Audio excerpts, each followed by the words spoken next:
What are we breaking down tonight, loves? What is happening in the collective? Yay books.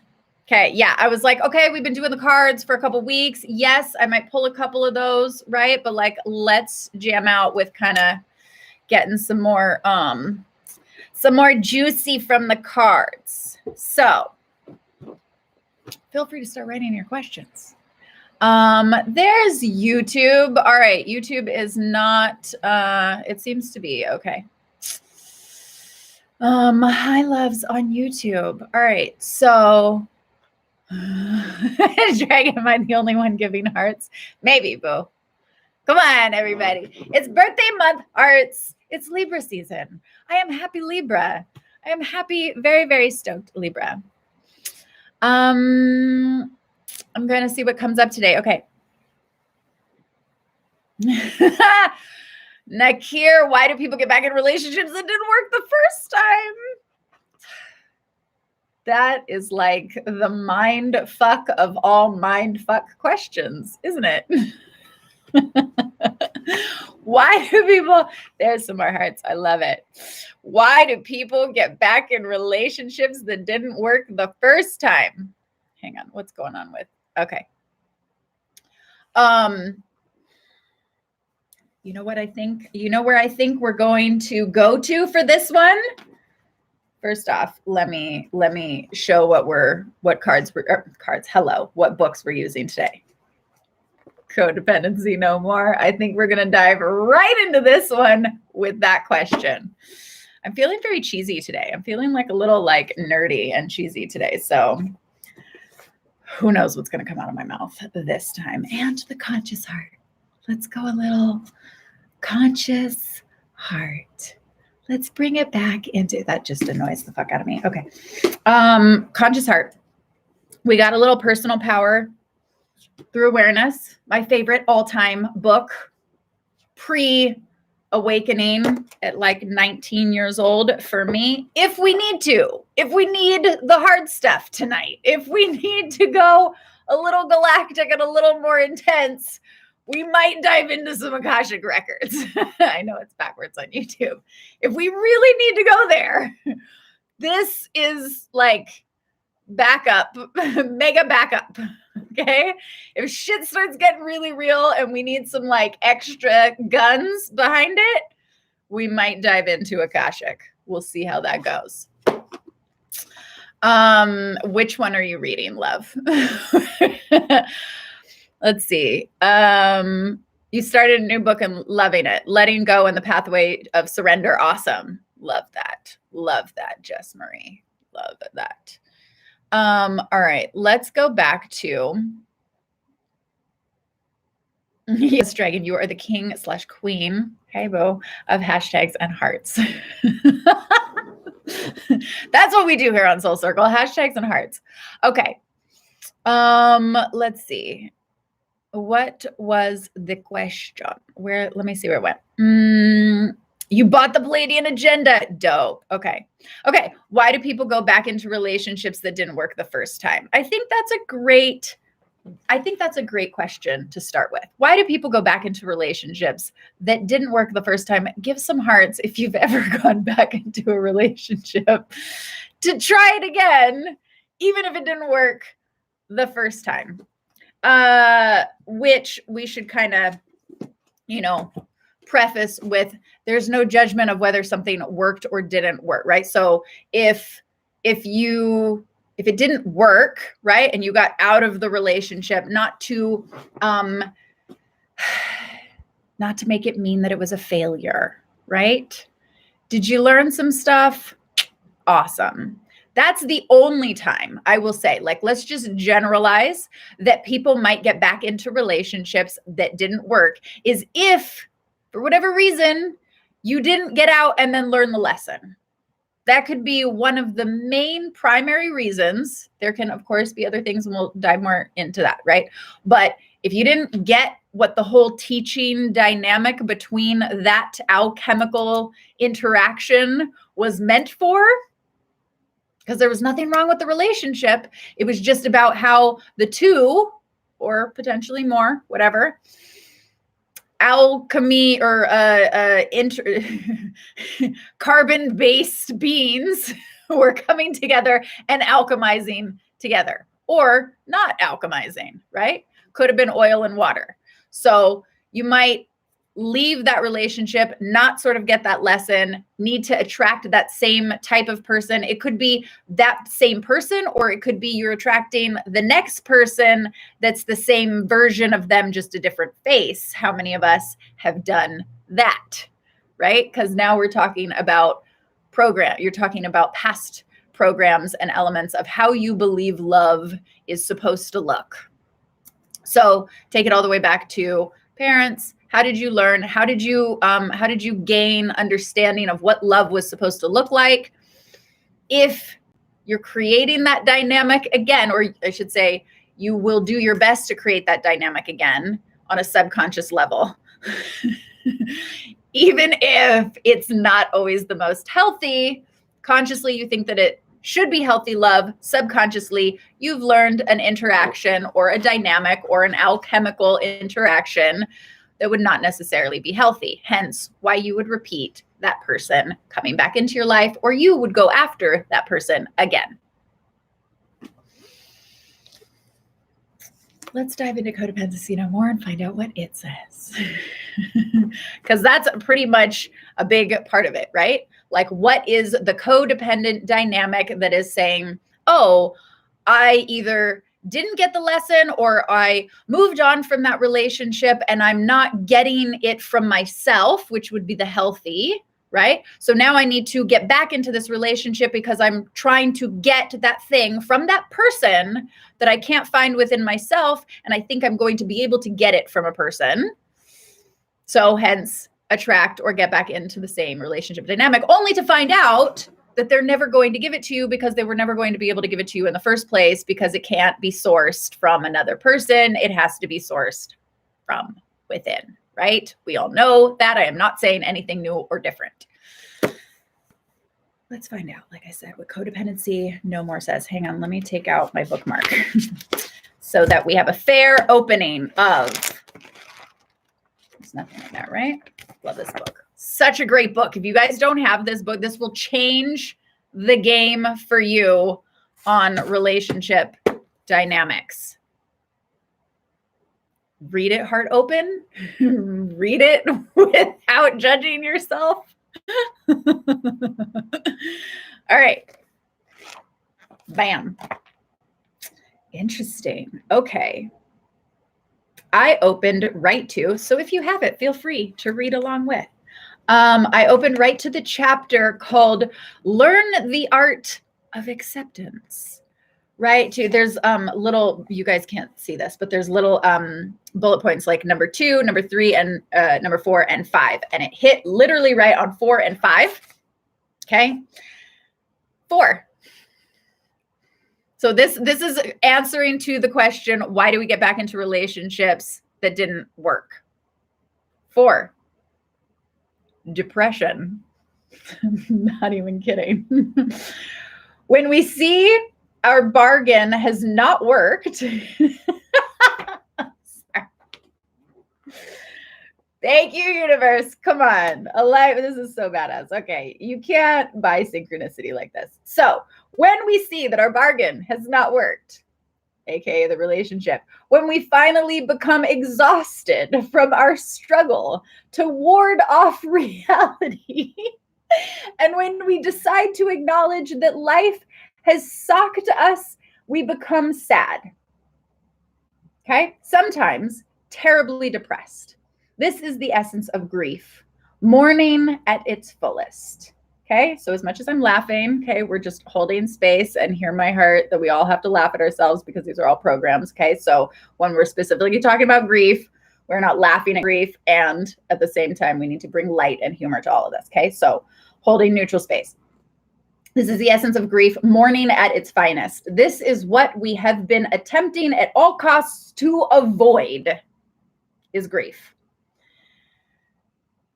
What's coming up for me right now is this is also a lesson on, right? It's talking about depression, but it's also mourning and being able to let go, right? So sometimes we have to get into something in order to learn the lesson on how to let go of it, on how not to be attached. And I want to clarify really, really quickly attachment, because I know that's a huge conversation that we all talk about. And sometimes I think that it can kind of get a little bit blurred when we think non-attachment. Give some hearts if you guys relate to this one, that when we think about non-attachment, it's like void of emotion, right? You're like, how do you be non-attached and, you know, still be in your emotional or like heart open stage, right? So what I've found that a lot of people, okay, good, we got hearts on that. I found what a lot of people end up doing is they're like, okay, I'm going to practice non-attachment. And they think, I'm going to just practice being shut down because I don't want to be hurt. And if I'm attached to something and then it disappears, then I'm going to be hurt because it's gone. And so I'm just going to void off my heart so that I won't be hurt. So if I have to practice non-attachment, then I'm just protecting my heart, right? That's not what we mean by non-attachment. So oftentimes I'll expand the sentence to say non-attachment to the outcome, because we are human and you're going to have attachments. You're going to get attachments to everything. You 100%.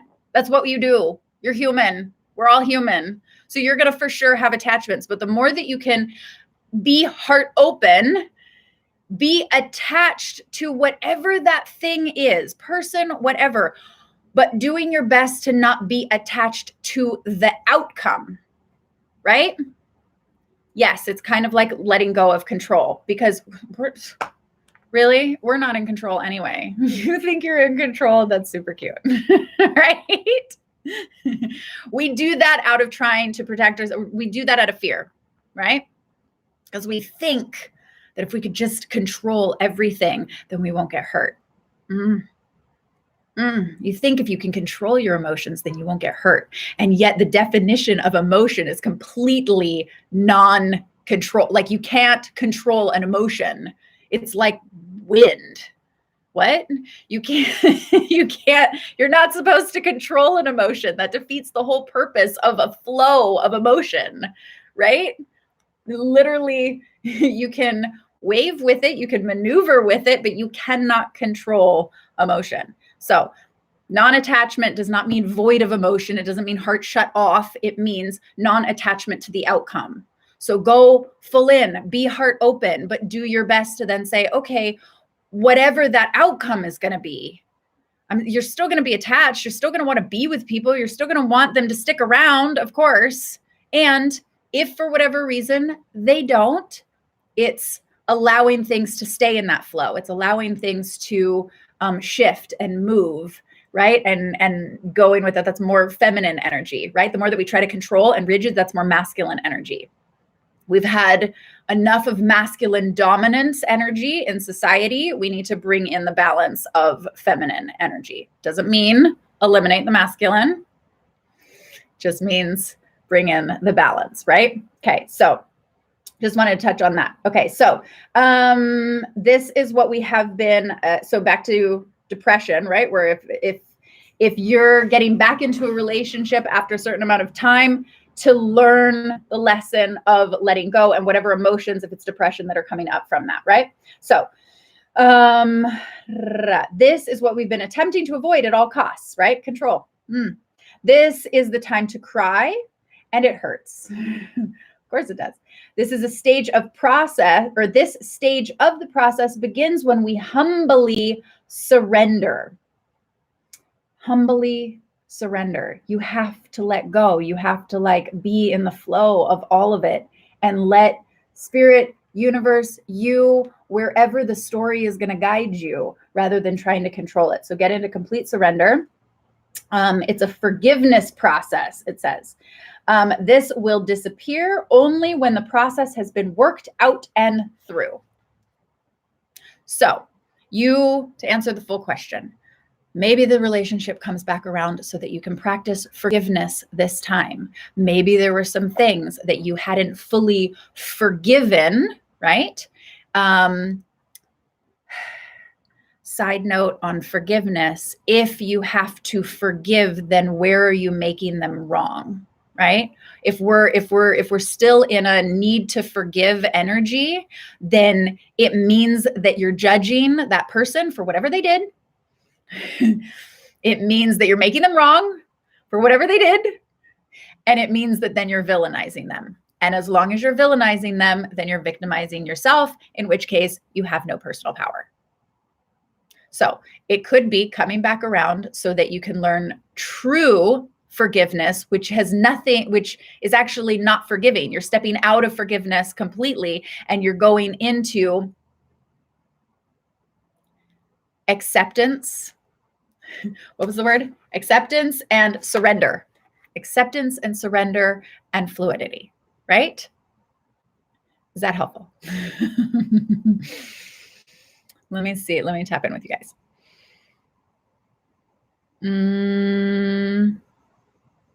Whatever is meant for your highest good will come to you. Yes, and it's like we say that, and it's like whatever is meant for your highest good will come to you as long as you're operating from your highest good.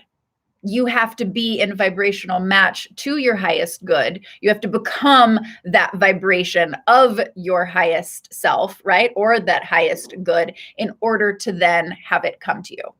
It won't otherwise, right? So the whatever is meant for you is completely, talk about control, it's completely in your control. Let's put it this way. It's completely in your power.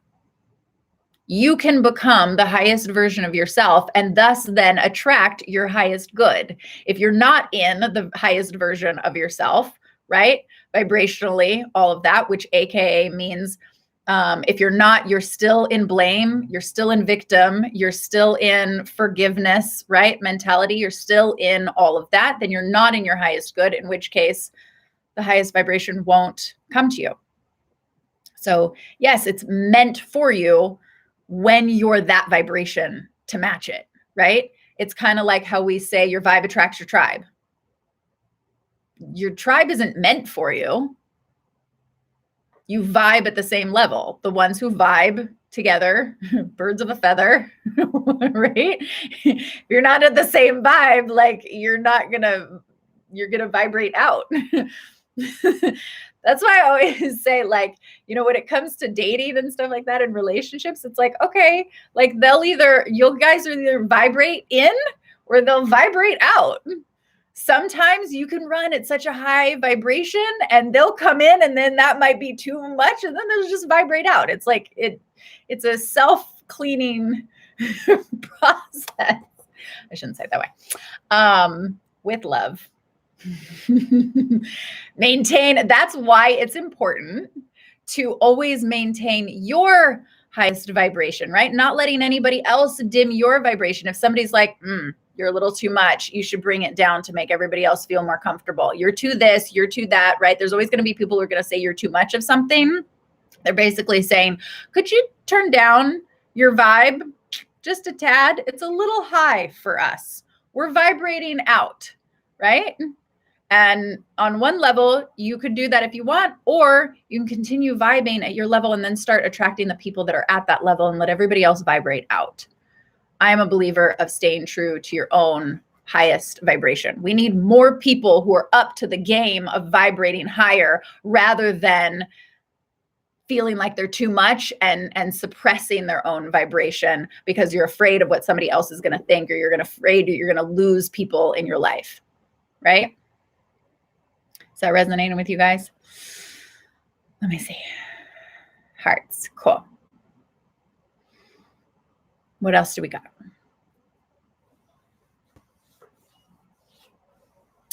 You say F off with love. And, it's like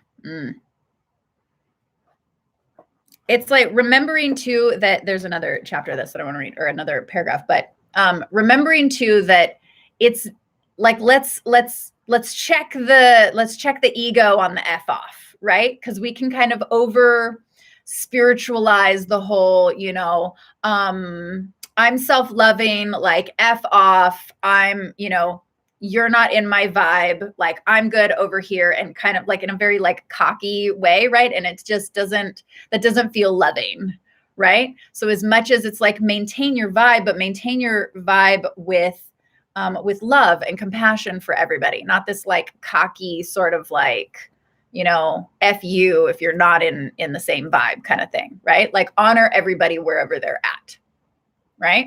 True. Yes. Right.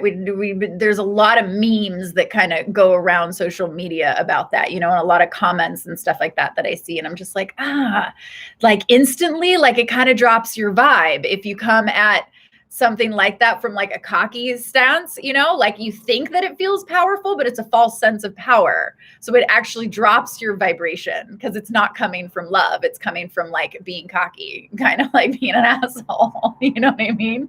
So careful with the just F off, as long as you're maintaining it from heart space, right? Are there other people who, if they're being an asshole, go ahead, tell them F off every single day, but you can still do it from your heart space. And exactly, they just go away naturally. That's what I mean by when you maintain your vibe, they will vibe in and they will not be able to sustain. If they're in a lower vibration, they'll just vibrate out. It's like I said, it's a self-filtration or cleaning process, right? As long as you maintain that. But if you lower your vibe because you're trying to please them, because you're trying to like make everybody happy, right? Then maybe they stick around a little bit longer, right? Amen. Yes. Okay, cool. So the other paragraph that I wanted to read about this in relationships too, again, still, relationships, right? Why do getting back into old relationships that didn't work? The next one is acceptance, right? So after we've closed our eyes, kicked, screamed, negotiated, and finally felt the pain, we arrive at a state of acceptance. It is not a resigned and hopeless giving up. It is a sense of what's the use, or I just can't fight it any longer. Though we hear such a statement, they also, they also indicate the beginning and the end of a struggle, but the latter are not indications of acceptance. Okay, blah, blah, blah. Acceptance should not be mistaken for a happy stage. It is almost a void of feeling. Interesting. It's as if the pain has gone and the struggle is over. Okay. So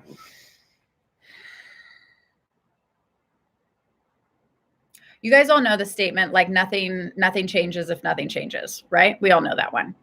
And unfortunately, human behavior, we have what I call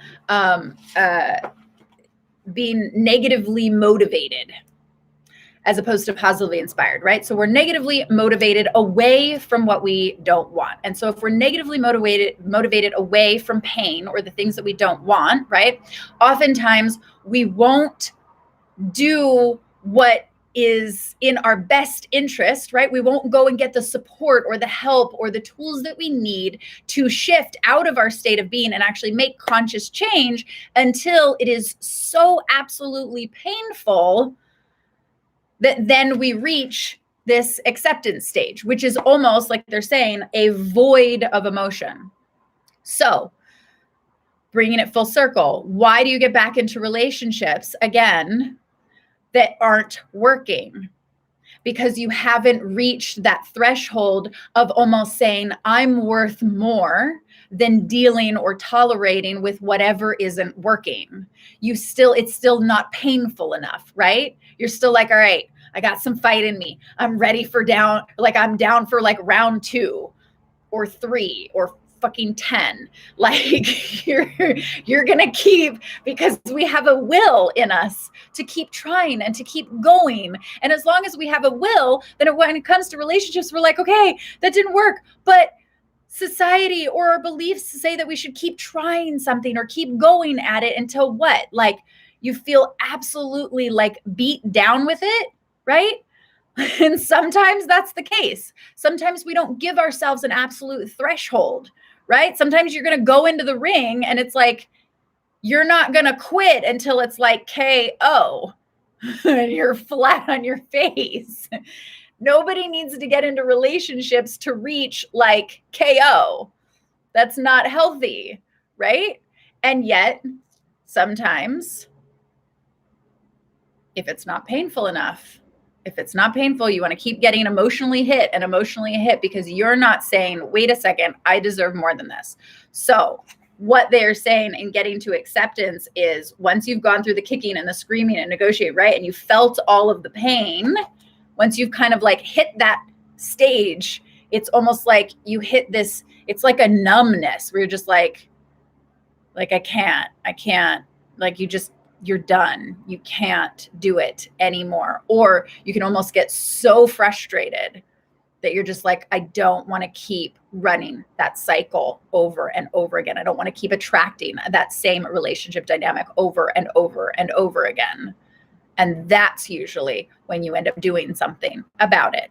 So why do you keep getting back into relationships after they didn't work? Because you're down to get back in the ring. And I am not saying that within relationships, you shouldn't, I'm going to use the word fight lightly, right? Like fight for love, fight for relationships, like fight to stay together. Absolutely. But you also have to put a parameter on what is healthy and what is not healthy, right? And ending whatever that cycle is. Otherwise, it'll continue. That's what true self-love is. That's what true, like, raising your vibration is, right? Codependency no more. By Melody Beatty. Amazing book. Game changer. Okay. So that answers the question as to why relationships keep coming back around again. And you are the master. You are in full power to creating your reality. And sometimes we need to end up getting those tools that break the cycle, right? Shout out to everybody who's empowered becoming, who's breaking the cycle. I love you all. You're living such amazing stuff. This week we're doing emotional alignment and staying, like, breaking the old, like, why we get into these relationships, right? Is to, like, almost get back into that unhealthy emotional alignment, right? That keeps sort of that, I call it a snowball effect, right? And you keep building and growing the energy around unhealthy negative emotion, right? Because it's feeding you in some way. Let's just be real. It's feeding you in some way. It's called payoff. Versus the positively inspired and creating the positive emotional alignment that you want, that will actually attract more, magnetize to you more of the things that you desire, right? Okay.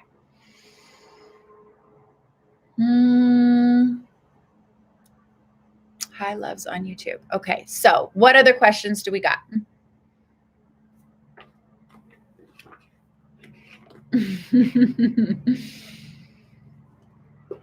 Awesome.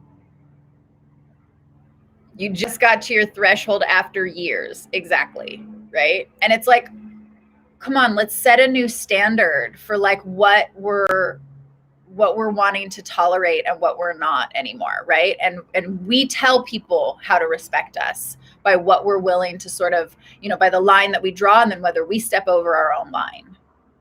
So command for yourself the next level of love that you want and hold other people to that. That's the only way that everybody else is going to shift, is if we all kind of stand and say, no, hello, we all deserve better.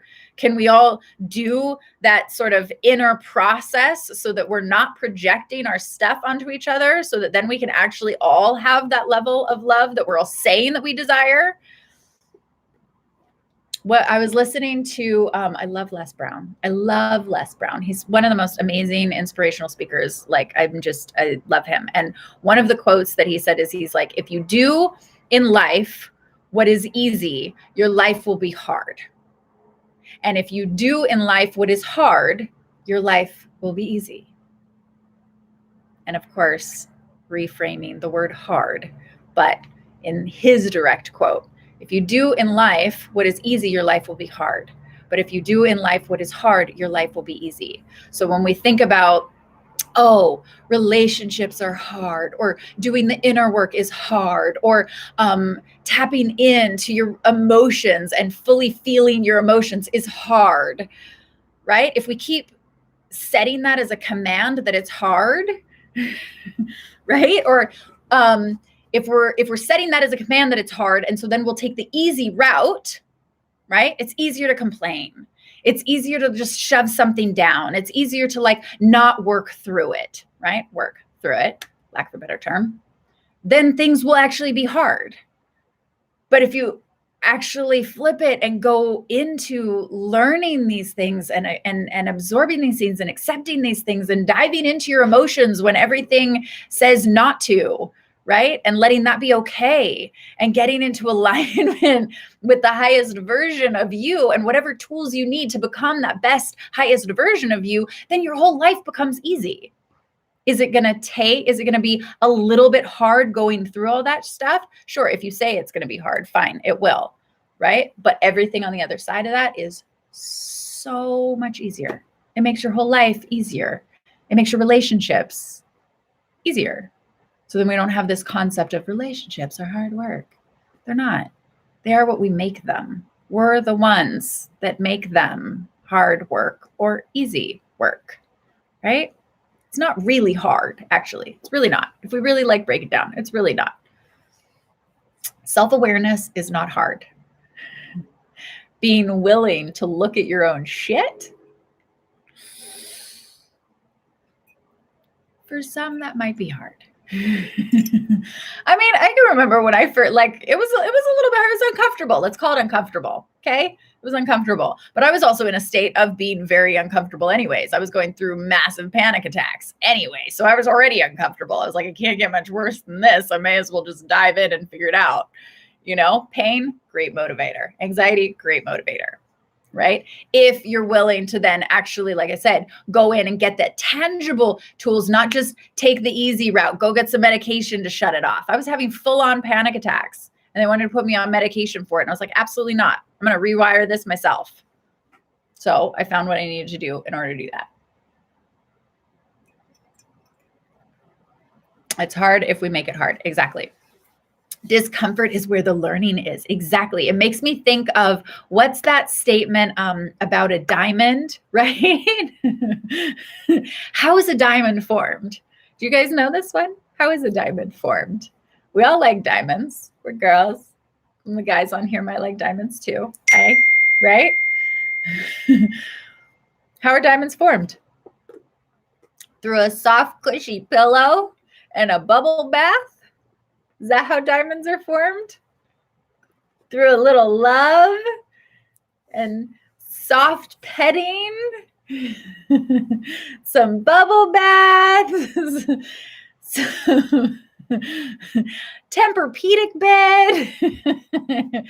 Exactly. Under pressure and intense heat. Heat and pressure combined together. Get that fire going. And then get the pressure going, right? Press it out. You'll get a diamond. So who wants to become a diamond? Or, I mean, before a diamond becomes a diamond, before there's pressure and there's heat, it's like this weird looking rock. It's just a rock. It's not its highest version of itself. It's just kicking it, blending in with nature, blending in with all the other rocks. Boring, gray-ish. Just being accepted by all of the other rocks. It's really nothing special at all, right? Just kind of there in the pile. You'd miss it. You'd miss it within all of the other rocks, right? You could glance over all of them and you completely, you know, it doesn't really stand out at all. It doesn't shine. There's no shininess to it. Because they're all together not shining. But if you put a little torch and some pressure, then you get a bunch of rocks that shine together. And those that shine together stay together. Okay. What else, loves? Yes, hearts. Put some diamonds. Where's the diamond emoticon? I want to see the diamond emoticon. How you say no to a bubble bath? I never say no to a bubble bath. You know, bring on the Epsom salts. Absolutely. I'm just saying, like, there's no diamonds being formed in my bubble bath. That's all I'm saying. I tried one time. Side story. You guys are going to laugh at me. You're going to think I'm absolutely insane. I wanted to try it because I was bored. So I read on the internet that you could anything that starts with that statement is like bound to go downhill after that. Okay. I read on the internet one time. Okay. This is gonna be don't judge me because it's going to be one of those things where you're like, Sarah, you had to have been like, did you lose some brain cells to really try this? For real? Really, girl? Really? Okay. So I read on the internet. This was like, oh my God, I don't know, 8 years ago. Okay. I was at home by myself. It was a Valentine's Day and I was at home by myself. So I was single Valentine's Day. And someone said that you could make diamonds in a microwave. It's there. Go look it up. Go Google it. It's on YouTube probably somewhere. Okay.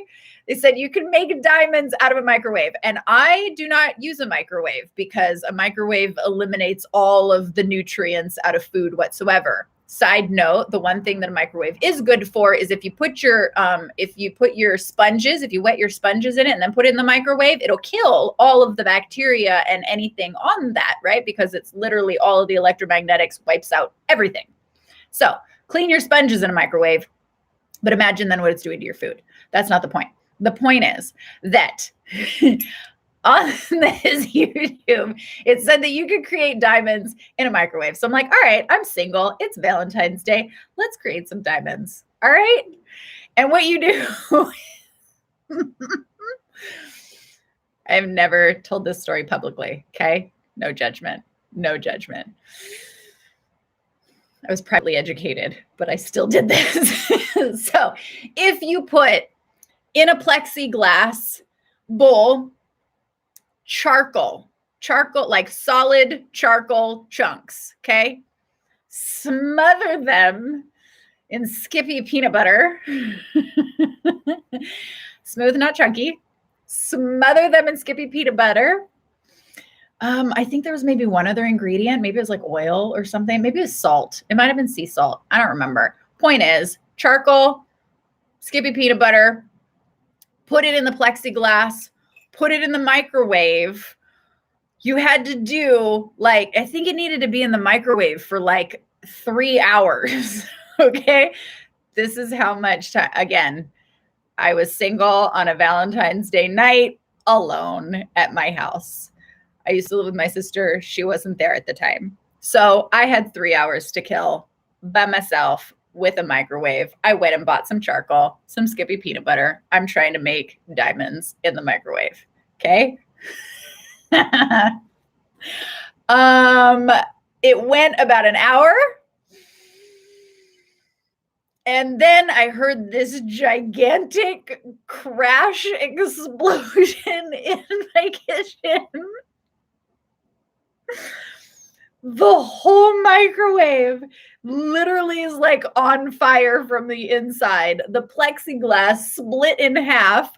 Skippy peanut butter is oozing out. Charcoal is covered in peanut butter, not hot at all, definitely not in diamonds, but it has this cloud of awful smelling smoke, the worst smell that you have ever smelled in your entire life. Just imagine Skippy peanut butter and charcoal, okay? Not that anybody would ever imagine what that would smell like, okay? It's like ass on steroids. It's awful. And the whole kitchen is full of this smoke. And right then, my sister comes home and she's like, what the fuck did you do to the microwave? And I was like, I tried to make diamonds. I was bored. I don't recommend this. Don't try it at home. You will destroy your microwave. Take my word for it, okay? It was hilarious. It was an experiment. I will never do it again. Sometimes I like being curious about weird shit, and that was definitely one that I can say was the weirdest that I've ever done in my life. Yes, it was definitely a good Happy Valentine's Day. But I mean, you know, I wasn't using the microwave anyway, so it was good. We threw it away. But see if you guys can go find it. It was a YouTube video. I don't know. Somebody, it was, yeah.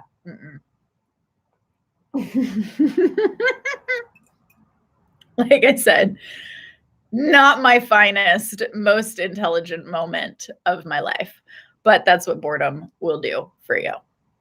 Okay. Yes, I was trying to make diamonds. It was Valentine's Day. I was trying to give myself diamonds. All right. Best story you ever heard. Awesome. Good. I'm glad. Okay. All right, loves. What else do we got? Let's do one more question. And we'll do another book. We'll do another book on it. What else do we got? Hearts. I love your hearts. Oh my gosh, this time went really fast today. You guys are laughing at me. Now you feel scared.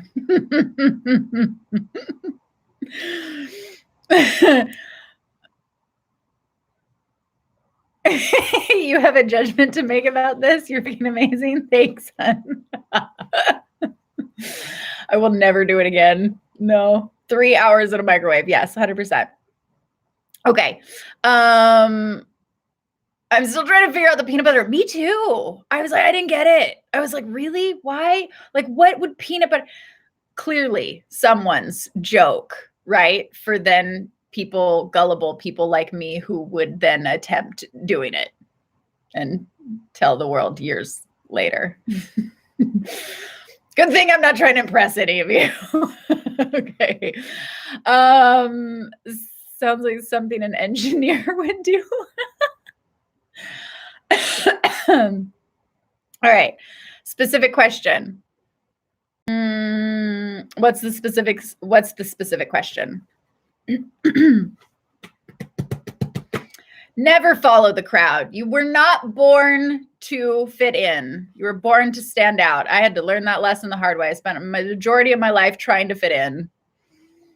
That didn't work out so well. I still probably don't fit in. I don't know where I fit in. I just am who I am. I do what I do. Whoever resonates, resonates. You either like it or you hate it. I don't care either way. But I love all of you. Let's see. So in tune, yet so gullible. I have an open heart. What can I say? No, really, I was just bored. It's really all it was. Okay. How do you raise your vibration? Seriously? And self-worth. Let's find a deeper question than that. I love that question, totally. And let's what more specifically, right, than raise your vibration? Could I go through the biggest, quickest way is the tool, shifting on a subconscious level, all of your belief systems that aren't even yours, that you've taken on from old generations and relationships and society and all of that stuff, shifting all of that so that you can align to the truest version of you, not the pre-programmed version of you. Getting out of victim mindset. Yes, we could say meditating. That's wonderful, right? But really, like on a deeper subconscious level, it's discovering the highest, most authentic version of you and being that version of you more often, right? And in order to do that, like I said, it's shifting, it's getting the tools to shift out of the false identity, as I call it, that you've been living, which is a programmed version of self-protection from learned behavior, from learned beliefs, that's giving you a certain level of strengths, but now it's hindering you from being the next highest version of you, right? So how do you raise your vibration? Delete past programs. Align to the highest version of yourself. Sure, we could do all the like eat healthy foods, do all that stuff. Like you guys know all of that, right? That's kind of more like conscious based. I like doing more of the subconscious based stuff, right? But again, what was the other one? I'm just rolling off on the fly. Getting out of victim mentality is probably the biggest one. Probably the biggest one. Getting out of victim mentality, right? You're welcome. I should make a whole list, you know? Book some sessions, do the techniques. That helps. That's the whole purpose of those, is so that you can unlearn all the things that you've learned, right? That it's the false identity, and then step into your truest, most authentic self, right? That highest version of you, right? Not being afraid to stand out as your authentic self. What do you do if your partner is oversensitive? Compared to what? How do you know he's oversensitive, or he or she? Sorry, whatever the partner is. How do you know that they're oversensitive? What are you comparing the sensitivity to? Is it being compared to how sensitive or not sensitive you are? What are you comparing it to? How do you know? And what's the judgment around that? Right? Maybe like, are they, I don't know. I think I said enough on that one. How do you know that they're too sensitive, and in comparison to what?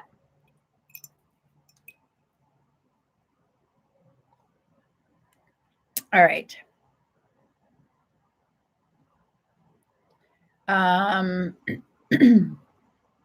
Shadow work while you're there. Doing the subconscious work is the shadow work.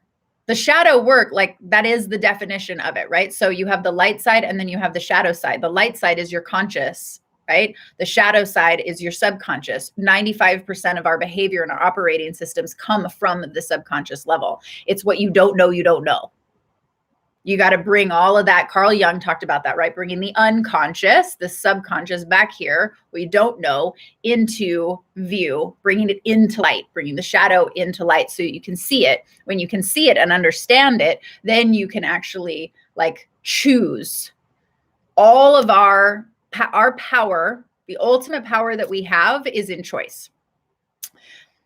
What happens is if we have all these subconscious programs, it's like feeling like the version of you is stuck between a rock and a hard place, that you think that that is the highest version of you. And it's really not. So you feel like you don't have choice. So if we're willing, if we're open, if we're curious, if we're adventurous enough to dive into our subconscious / our shadow, do that work, right? Get clear on what those programs are, then you have full choice to do whatever you want to from a place of power. Awareness and choice gives you your power, right? Awareness is step 1. Acceptance is step 2. If we bring what we don't know about ourselves, right? Which is why I talk a lot about emotions. If we're afraid to bring our emotions into view and witness them and feel them and experience them, then we'll never have power there, right? And if we can bring all of that into the forefront and sort of see it and work through it, you get to step back into power. It's completely outside of, yes, 100%, completely outside of victim mentality. Victim mentality is a program. It's all a program. But that is what the shadow work is, right? How do we do that?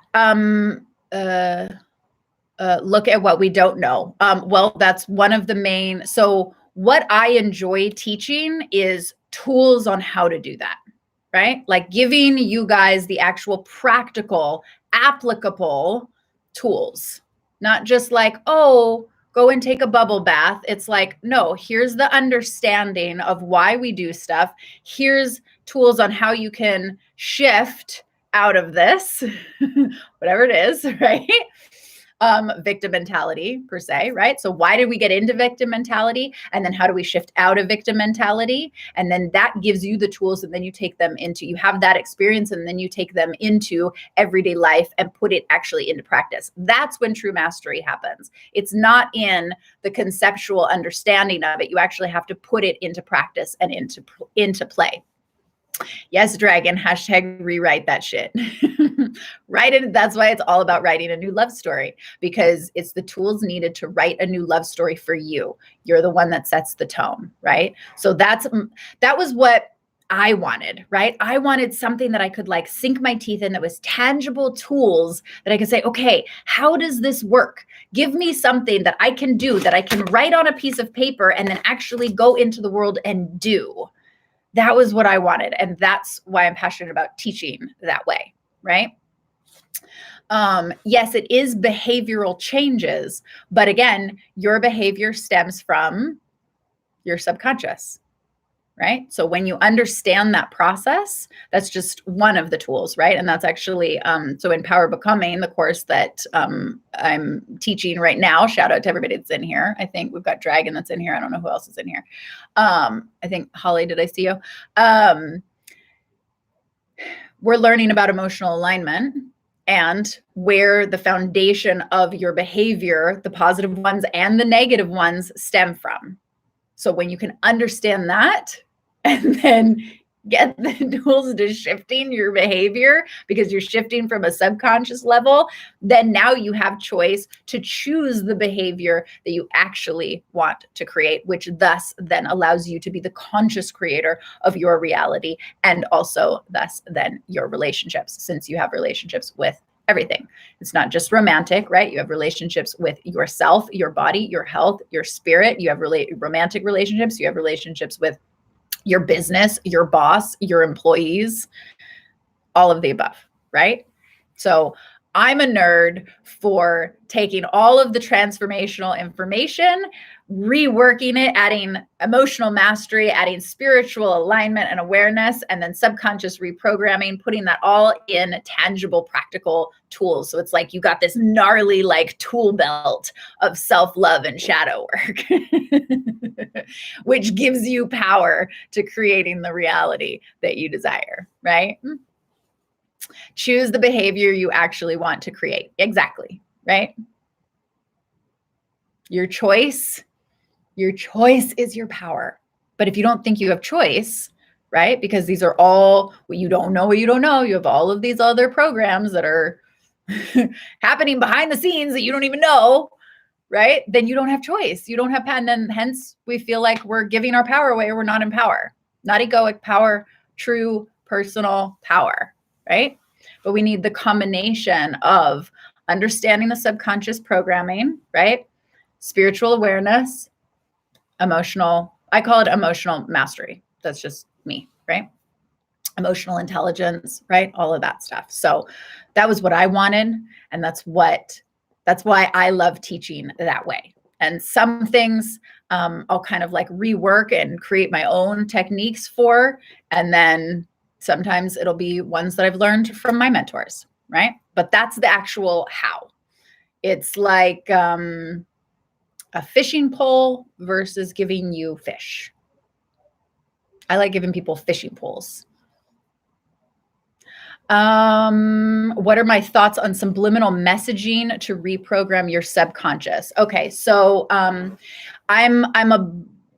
a supporter of subliminal messaging if it's a source that you trust, because technically we're given subliminal messaging all the time, right? It's in our news. That's why I don't watch the news. It's in television programs, right? It's in our music. We have subliminal programming all the time. You have it even in the shopping centers where you shop, right? Where there's subliminal messaging in the music that's playing, that's keeping you in the store, telling you to buy more.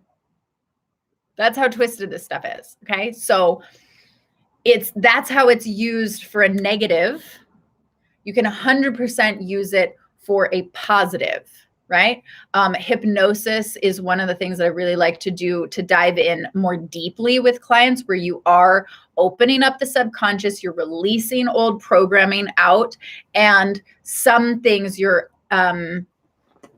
giving a little bit of subliminal messaging, but it's in a way of you sort of shifting out of that shadow side and stepping into the highest version of your self-love. There's music that you can, like binaural beats and stuff like that. Like I said, I would just get I would focus on one that you actually trust, right?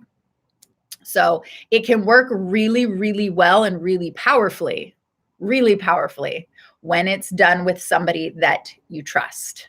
So that's, like I said, I can't stress that enough. So don't just go try and experiment stuff, right? Like, do your own research on that. I am very, very, very particular. I messed around with binaural beats for a long time, and it was giving me some really gnarly, like, dreams and lucid dreams and all that stuff. So I've messed around with it. There's only a few people that I trust to work on me and my subconscious mind. Okay. Which is why I take my work doing it with people so very seriously, because it's powerful stuff. It really is. Okay. You're welcome. Awesome, babe. Okay. We're counting down already. I love you guys all. This went so fast. This really felt like it was like 5 minutes. So I hope that was helpful this evening. That was super fun doing the books. What is it? Codependency No More. So check that one out. I love you guys. Thanks for always tuning into Soul Circle every Tuesday. I'm here. If you need me, send me a message. If you have any other deeper questions about this stuff, Power of Becoming is what I'm doing right now. So enrollment for that is closed off. But if you have any questions about, how you can get deeper support, then definitely feel free to just DM me. I love you guys so much. See you next week, 7 p.m. Pacific Standard Time. Bye, loves. Bye, YouTube.